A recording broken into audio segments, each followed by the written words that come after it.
In this case, the children's evidence is very compelling because there's such a high degree of consistency. And the real crux to this was that it was not at night, it was in broad daylight. There can be no doubt that they saw something, and really the debate comes down to what did they see? Several schools around the world have reported UFO sightings during regular class hours, and many of those reports came from hundreds of children who all described the same thing. My friend Philip here was trying to find a way over the stream, and I was looking at the bushes up the top of the trees, and then suddenly this silver cigar-shaped object seemed to pop up from behind the bushes and trying to take off. Then it disappeared again. Well, I saw the spaceship. I didn't see the man. The spaceship, it looked a cigar shape with a dome on it. And it had a yellowy, orange to red light on the top of it. These weren't blurry photos or late-night claims. These were daytime events that stopped entire campuses in their tracks. In some cases, students ran to windows to see strange objects hovering above the playground. In others, kids stood frozen as something metallic moved in ways no aircraft should. Their accounts were consistent, detailed, and backed by teachers who were just as stunned. How clearly did you see it? Well, I couldn't see its face because it was too far away. Oh, you say you saw a man as well, did you? Yes. And what about him? Well, he was too far away to be seen as well. Are you sure it wasn't perhaps just a helicopter or an aircraft from the airfield near here? A helicopter could land there, but that's private property over there. And if they landed there, they could be prosecuted. And with an aircraft, the only thing that could get in there was a Harrier. Were you frightened at the time? Yes. Why? I thought there would be a whole arm inside there or something. In this video, we are going to break down UFO incidents witnessed by students in schools. Crestview Elementary School. UFO sighting. Miami, Florida, 1967. Recess was underway at Crestview Elementary School in Miami, Florida, when a strange object first appeared in the sky. The fourth grade classes were already supposed to be inside, but many students were still scattered across the playground as teachers tried to gather them. During this commotion, a fourth grade student named Jonathan noticed an unfamiliar shape hanging far in the distance. It did not behave like a descending aircraft or anything drifting toward the ground. Instead, it held a steady position high above the neighborhood, almost fixed in place. One of the teachers, who was familiar with normal air traffic because several airfields were located nearby, looked up and immediately sensed that this object did not match any aircraft he had seen before. It had no visible wings and did not move with the pattern of a plane or helicopter. As the children watched it, the object suddenly vanished. There was no sound, no turn, and no sign of acceleration. It simply disappeared from view. The students were shocked, but the teachers urged everyone back into classrooms, hoping to settle them down and continue with the school day. The next morning brought the moment that made this case so unusual. During the standard morning announcements, students again spotted something outside, and the strange object had returned. This time, it was much closer to the school. Witnesses described it hovering roughly 200 yards from the edge of the property, low enough that its shape could be seen clearly. It was not alone. Two smaller objects were positioned on each side of the larger one, almost as if accompanying it. The main craft slowed to an almost complete stop above the tree line across the street from the school. Its shape resembled an elongated structure with a raised section on top, giving it a slightly layered appearance. The smaller objects moved in a controlled pattern around it. Students and teachers stared, unable to identify the objects or predict their movement. Then, once again, all three objects disappeared instantly without any trace. The confusion spread quickly through the school. Some students ran toward the yard to get a clearer view, and their timing placed them in the right spot to witness the most unexpected moment of the entire event. the largest craft reappeared near a large tree on the other side of the street. It moved toward the tree and seemed to enter it. The branches did not shake. Nothing snapped. The tree showed no damage at all. Moments later, the object emerged from the same tree and rose directly upward before shooting away at high speed. Later that afternoon, several staff members noticed a strong military presence around the school. Teachers who witnessed the objects were questioned. The Air Force later released an explanation claiming the sightings were Coast Guard helicopters conducting routine operations. Many of the original witnesses rejected this explanation, stating that the shapes, movement patterns, and complete silence of the objects did not match helicopters. Over 40 years later, former students and teachers began discussing the incident openly. Their accounts remained consistent, and the Crestview Elementary case is still remembered as one of the most unusual and puzzling school UFO sightings on record. Westall High School, Victoria, Australia, April 6, 1966. On a clear autumn morning in 1966, students spilled into the yard at Westall High and noticed something odd in the sky. At first, it drew the chatter of children, a shiny object moving with a purpose none of them had seen before. Some described it as a disk with a domed top. Others said it looked long and cigar-shaped. Details varied, but the core was consistent. A low silver object that moved fast, then hovered, then changed speed and direction in ways people felt were deliberate rather than random. The sight pulled teachers, office staff, and neighbors into a scene that quickly grew beyond ordinary schoolyard gossip. Within an hour, a crowd had gathered on the scrubland known as the Grange. A number of students followed the object as it glided low over trees and disappeared into a patch of open ground. Several witnesses later reported watching the shape descend out of sight and then reappear, suggesting it had come near the ground. Panic was not the dominant reaction. Instead, there was stunned quiet, a sense that something not usually seen by ordinary people was happening in their town. Students who hid in nearby bushes said they saw cars pull up and men in plain clothing move across the field, measuring flattened grass and scanning the area with instruments. What complicates the Westall story is how the adults reacted once the media arrived. Teachers were reportedly instructed to keep students from speaking with journalists. Parents complained about official evasiveness, and the local police and civil defense involvement created a fog of official denials and partial explanations. Over the years, veterans of the event have given formal statements and appeared in documentaries. Many maintain their accounts with confidence. The object was real, it behaved intelligently, and it landed or hovered close enough to leave physical traces. Skeptics point to inconsistencies in descriptions and the natural tendency of people to reshape memories over time. Still, the number of independent witnesses, school children, teachers, local residents, makes Westall hard to dismiss as a single prank. Eyewitness testimony supplies the bulk of evidence here. A science teacher gave a detailed account that described precise movements and changes in velocity that seemed to suggest some control system rather than wind or thermals. Students' drawings, written statements, and later interviews add layers of detail that align on key points. Low altitude, metallic sheen, swift changes of direction. Ariel School, Rua, Zimbabwe, September 16, 1994. The Ariel School event begins like a scene from a science fiction film. Dozens of primary-age children on a playground watching a silver object, then seeing small figures emerge and communicate in a way the children later described as without words.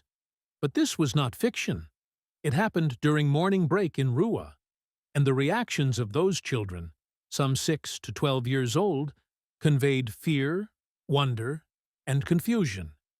The accounts converged on a clear image, a disc, small humanoid figures, and messages focused on environmental harm. The scale and content of the claims pushed the story from local rumor into international discussion. The critical turning point for Ariel was the arrival of an outside investigator, a Harvard psychiatrist who interviewed many of the children. His aim was not to sensationalize, but to document. He recorded independent interviews and found that the kids' drawings and descriptions showed strong similarities even when they were interviewed separately.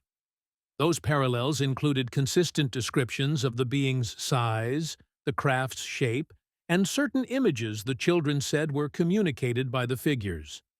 Some children said the visitors had warned them about pollution and cutting down trees.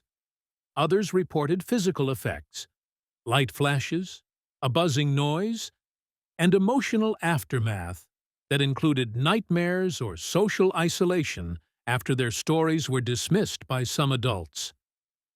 Skeptics raised several points. Children can be suggestible, and stories spread quickly in tight-knit school settings. Cultural context matters.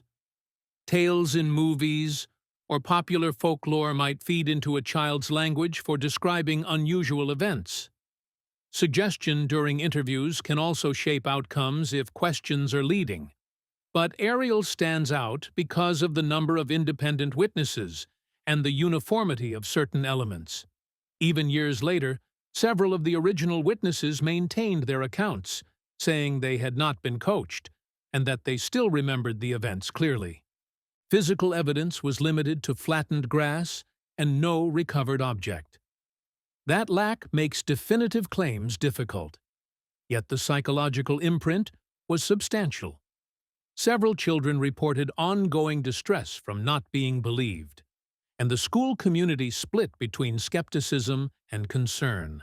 The case forced academics, journalists, and the public to reckon with the uncomfortable possibility that a mass school sighting could expose deeper social tensions about how authority treats children's testimony. Another notable dimension is that the messages reported by many of the children were not threats or demands, but warnings about stewardship of the planet. That theme gives Ariel a moral tone that separates it from many UFO reports focused on spectacle or fear. Whether the source of the kids' memories was an objective visitation, a shared hallucination, or a social psychological event, the content had an impact on the witnesses' lives.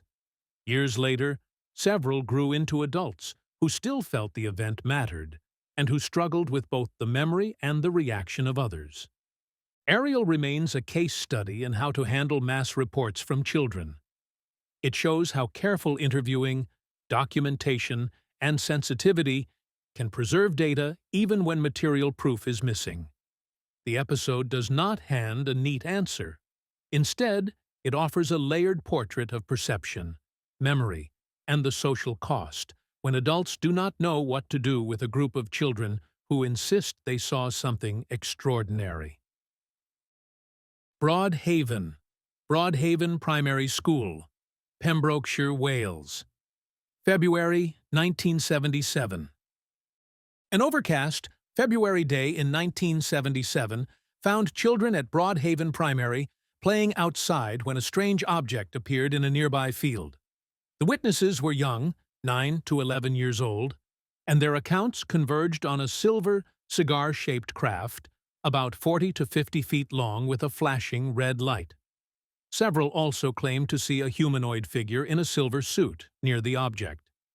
The headmaster responded by asking each child to draw what they saw under controlled conditions, an unusual move that produced consistent images across the group and added credibility to their claims for observers who might otherwise dismiss them outright. The local hotel owner and other residents reported separate sightings over the same period, creating a cluster of reports that made Pembrokeshire a focus of national curiosity. The Ministry of Defense was notified and later issued a brief statement. Investigators found no conclusive physical evidence, but did not rule out the possibility of a prank.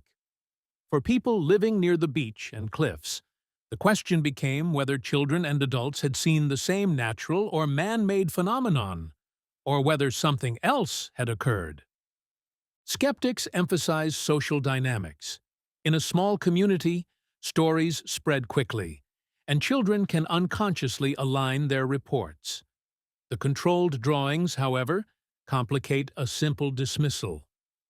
When dozens of young witnesses produce similar images under exam-like conditions, the probability that all were merely copying a single invented tale drops. That is not proof, but it is a significant data point that keeps the Broadhaven case in discussion. Hillsdale College / Michigan Swamp Gas Episode. March 1966. In March 1966, a wave of strange lights and sightings gathered over parts of Michigan, sparking public alarm and a media surge.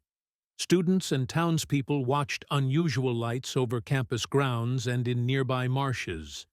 About 150 people reportedly converged to observe the phenomena at Hillsdale College, where bright, hovering lights and rotating discs drew crowds who wanted answers.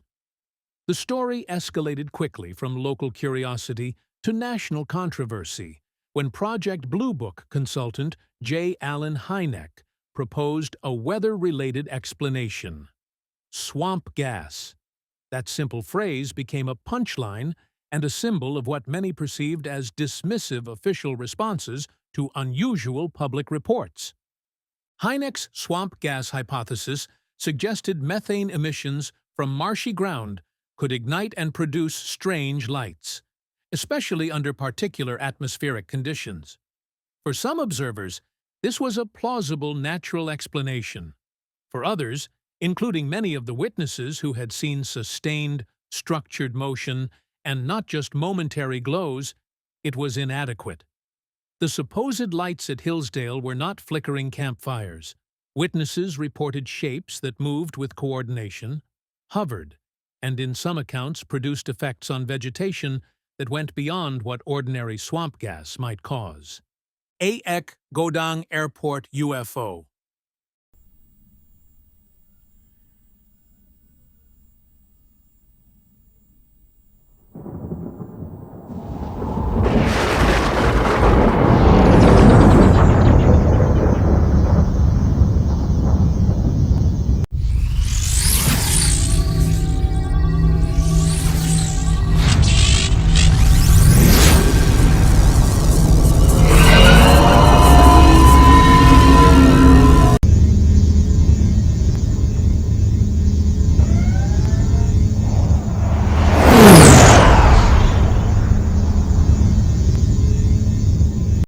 In a video filmed at Aek Godang Airport in Indonesia, viewers see a strange circular object appear through the rain clouds. The weather is heavy, the sky is dark, and the object seems to move with steady control as it hovers above a nearby building. It doesn't drift like debris or sway like a balloon.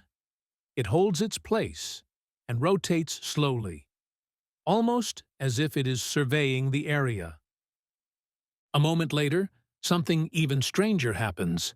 A small object shoots out from the larger craft and moves in a quick, darting pattern, similar to how a fly moves when it changes direction suddenly. The smaller object seems to scan or inspect the space below before it disappears from view. The scene gives the impression that the main craft released it for some kind of task, whether for collecting information or examining the surroundings. The clip has been viewed millions of times online, and people continue to debate what the object could be. Some think it might be a drone or an experimental aircraft, while others insist it looks unlike any known technology. So far, officials have not issued any clear explanation or comment about the sighting, which leaves the public with more questions than answers. Thanks for watching, and make sure to join us next time as we explore more events that challenge what we think we know.